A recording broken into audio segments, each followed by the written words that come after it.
Inside the MBA, your bi-weekly window into what's happening at the MBA.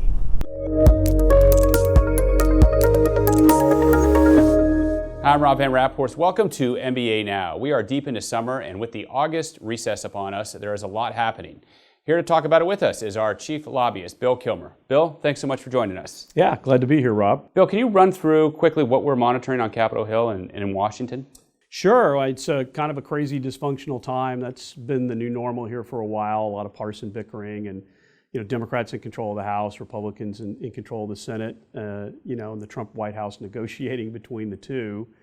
Importantly, for our industry, it looks like a budget deal has been struck to lift the federal spending caps, and tied to that was pushing out the debt ceiling, taking away the fear of default of federal debt for a couple of years. And so that's good. That could always have the potential to roil the marketplace, and for an interest rate sensitive industry like ours, good to have that off the table.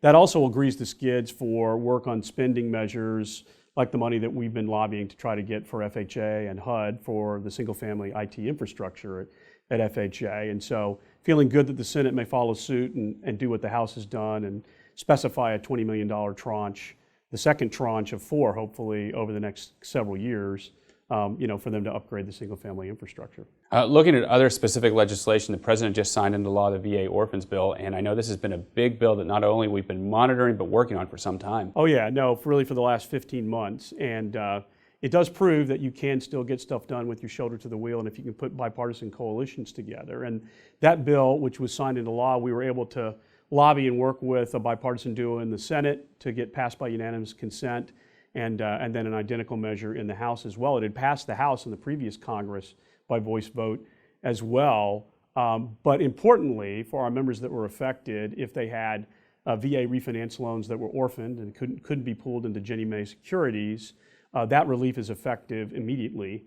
And then going forward, importantly, this harmonizes the effective date process for Ginnie Mae on these VA refinance instruments, and so that won't be a problem in the future as well. So good to get that done after working on it for over a year to fix a technical glitch in a drafting error. Yeah, one other big issue we're closely looking at is housing finance reform. There's been some movement on the Hill, but really we're waiting on the administration to release their plans, right? Right. The White House seems to be reviewing work from Treasury and HUD per that presidential memo on this topic. Some frustration in the Senate, particularly Senate Banking Committee Chairman Mike Crapo. He can't find any Democratic dance partners to work on a comprehensive outline that he released, much of which mirrors the MBA white paper on GSE reform. And absent that, he's thinking about doing some rifle shots, some smaller slices of bread on like GSE credit risk transfer and things of that sort. The House is really waiting to see if the Senate can do anything at all. And so Maxine Waters, as chairwoman of House Financial Services, probably not going to put her shoulder to the wheel because of the time and energy and effort and political capital it would take to get something done. So that leaves FHFA and Director Mark Calabria really firmly as the guy who's going to stir the drink on this after the Treasury and HUD reports become public. Lastly, let's talk about flood. I know the House has been working on a long-term extension for the NFIP. There's also been some movement in the Senate. What are we hearing? There has. The Senate action is the newest element here. A coastal group of senators have put together a longer-term reauthorization for flood, but it really closely adheres to the status quo, the way the program works, and very consumer-friendly in the sense that it doesn't want to make changes to risk management of the program that would have the effect of raising premiums.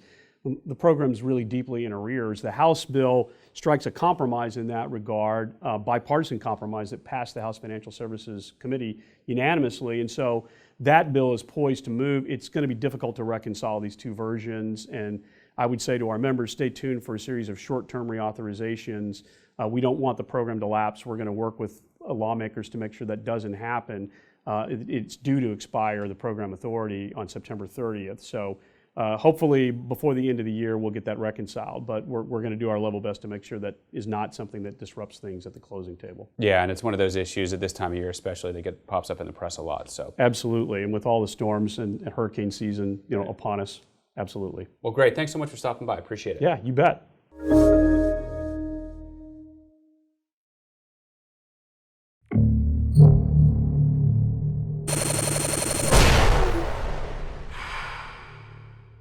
This This is Mortgage News Network.